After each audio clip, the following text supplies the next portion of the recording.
Hello everyone, hope you all are doing well. So today we are going to discuss the next question of our agriculture optional answer writing practice series.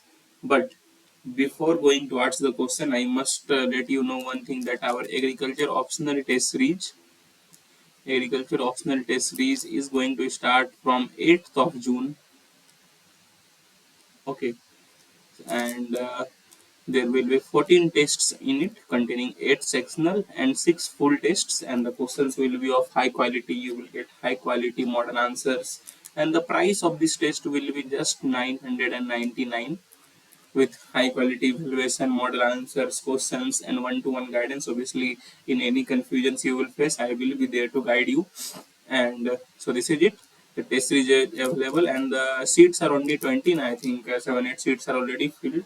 So once the prelims results come, the seats will fill so fast. So if you want to join for practice, a good amount of practice to enhance your marks, please do join the test series. For joining, you can message us on WhatsApp number 77818 33440. You can message us on this WhatsApp number, and if you are facing any kind of issues in messaging, please do comment on the video. We will get you will get connected to you. Okay. So this is what about the test series. Do join first because the price is very low. That is only 999, which is 10 times lower than any reputed coaching institution for the same amount or similar amount of quality. Even I will say for a better quality. So now let's move to the question. So today's question is, write an account on the shifts in cropping pattern in different parts of India along with the factors affecting the same. Okay. So let's see how we can approach the answer. And I think when it comes to cropping pattern, it is one of the very favorable topics of UPSC. They ask some questions on cropping pattern in every year. Previously, they used to ask about simply about cropping pattern. They used to ask us to differentiate between cropping pattern, cropping management, all these things. But now they have shifted to application-based questions, that how cropping patterns are shifting, what is the cropping pattern now. They will give you certain areas. In last year only they give the Gangetic Valley and the Deccan Plateau, Western Plateau, and they asked us to analyze the cropping pattern of these areas. So these are the types of questions which UPSC is going to ask. So you should be ready for it. So let's see how we can approach the answer. So in introduction part here, we can simply define what cropping pattern is. What is cropping pattern? So cropping pattern refers to the proportion of area, refers to proportion of area under different crops at a point of time, under different crops at a point of time. So this is the simplest definition of cropping pattern which you should remember. Okay, that is production. It refers to the proportion of area, what amount of area is under which crop, that is under different crops at a point of time.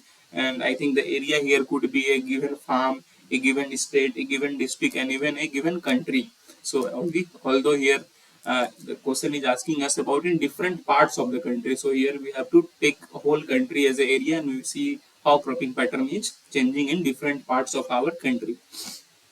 So now let's move to the answer. So what are the shifts which have been observed?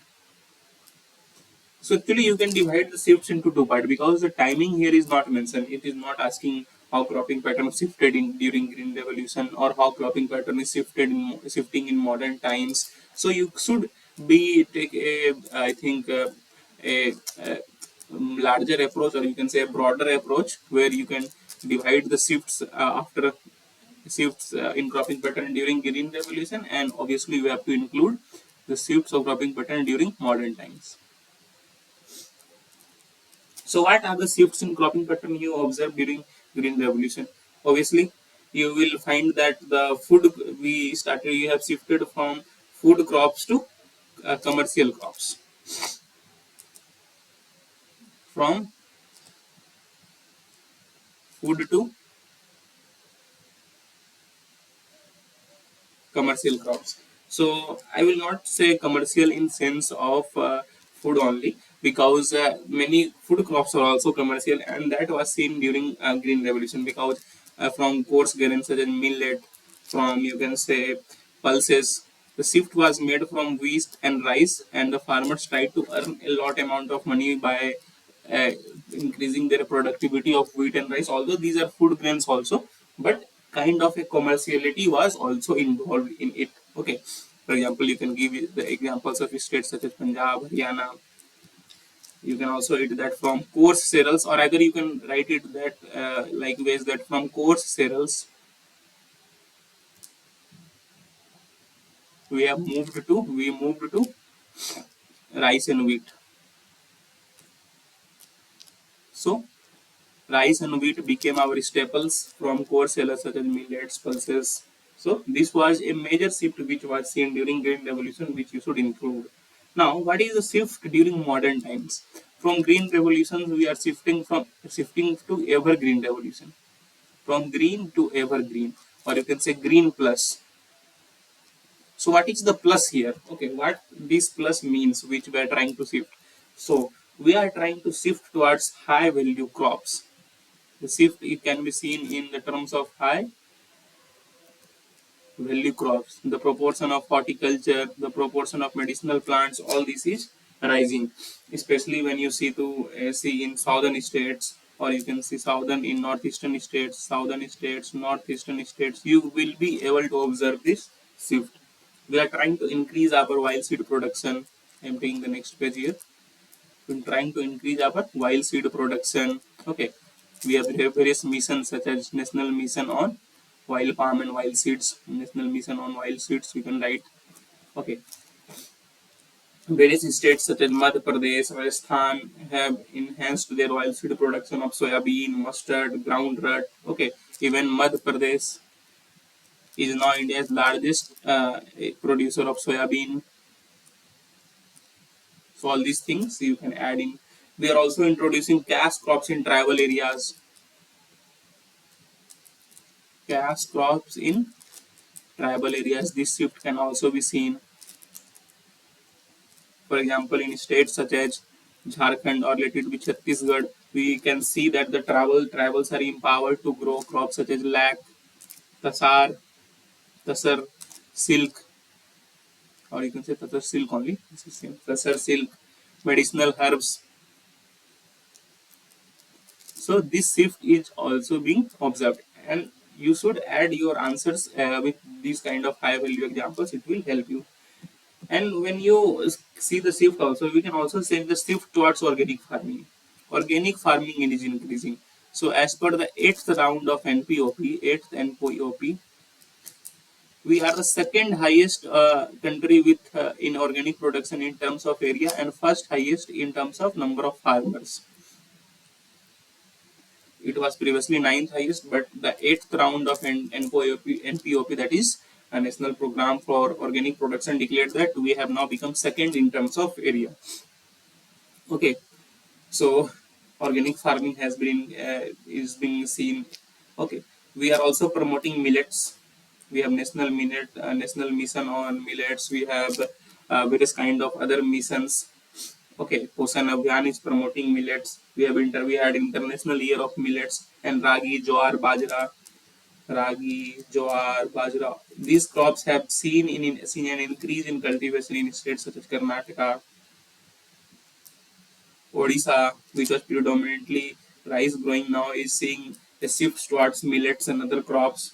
We are also enhancing our focus towards climate resilient crops. Climate resilient crops.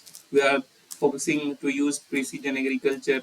We are focusing towards sustainable agriculture.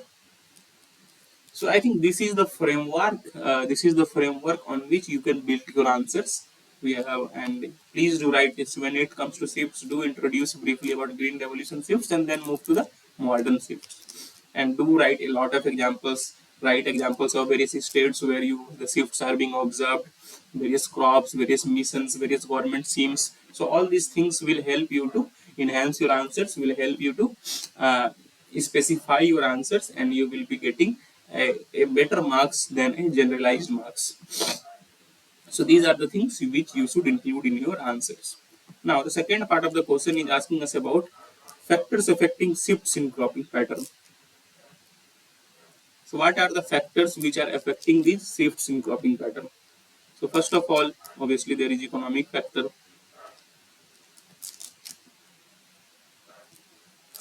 In economic factor, you can mention about price incentives. We can mention about MSP. Okay. We can also mention about market accessibility.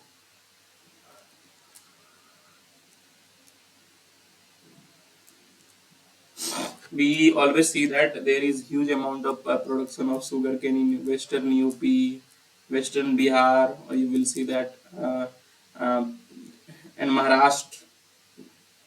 So why these regions have a lot amount of sugarcane production? Because of the market. So here they got a well-established market. There are sugar mills, there are mandis, okay, which deals in sugar canes, or you can say jaggery. So obviously farmers will grow that and gain a good amount of income. So this is the first factor. Secondly, technological factors also matter. Tech factors. During Green Revolution, we only see that the tech was one of the reasons, because if HIV seeds had not been developed, or you can say if the modern tractors, modern irrigation methods has not been developed, so this green revolution was not possible. Irrigation and mechanization, you can write irrigation and mechanization. So we are focusing towards high value crops, okay, high value crops, horticultural crops. High value crops generally contain horticultural crops only.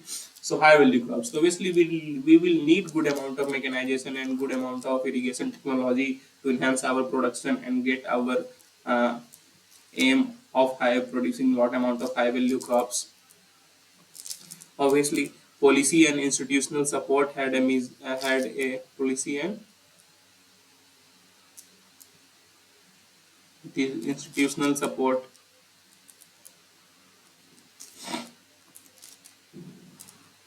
Okay, these also acts as a factor of shifts in cropping pattern. Obviously, if subsidies are provided for certain items, certain crops, or certain inputs which are required in certain crops, so obviously that will enhance farmers to go for that crops. Okay, there are various schemes such as we have National Horticulture Mission, we have PM Kusum. So all these schemes have effects. In PM Kusum, you provide solar powered pumps. Obviously, with solar powered pumps, the irrigation facility of farmers will enhance, and they can go for some water intensive crops from water tolerant crops, or not water tolerant, from drought tolerant crops to water intensive crops. So these have a factor. This can be a factor. Obviously, environment is a big factor. We are seeing climate change. We are seeing climate change. We are seeing environmental pollution. So why are shifting towards climate resilient agriculture, climate resilient farming? Because of this climate change only. Even if you see in Punjab also, due to some regions, due to the problems of green revolution were so prominent that the farmers of those regions started shifting towards millets from paddy because of falling water tables. So this can be seen. So environment plays a factor. Socioeconomic factors are there. Socioeconomic factors, food habits and preferences. Food habits and preferences, in some areas there are certain preferences and they drive the production of that food. And there could be some other factors also, such as social factors, such as let it be Sikh. The Sikh community do not promote the cultivation of tobacco, because obviously tobacco is harmful for our health. Okay, so these things also enhance the this thing also acts as a factor of cropping pattern. Obviously, global demand, global, or you can write it export demand, also enhances cropping pattern. You will find that in Maharashtra, pomegranate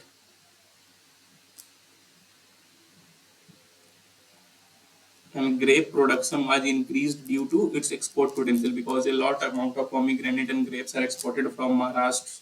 So obviously that acts. FPOs, rising of FPOs, community farming is also having effect. For example, you can write about Sahyadri farms in Maharashtra only. So what happens here? These Sahyadri farms made a. It has 20, I think more than 25,000 farmers right now.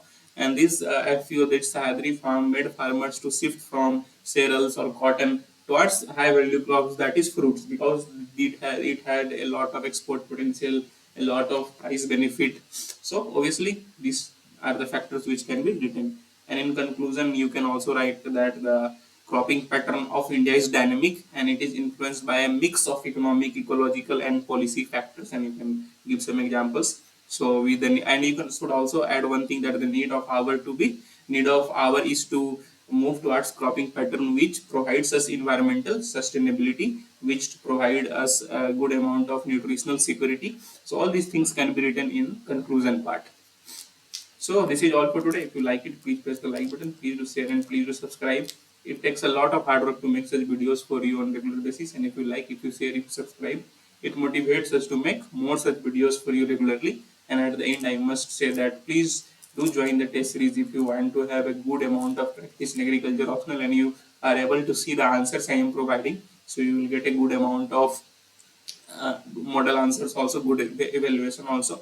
So that will help you, and the price you can see is just 9.99. So don't miss the opportunity. So that is all for today. Have a nice day. Thank you.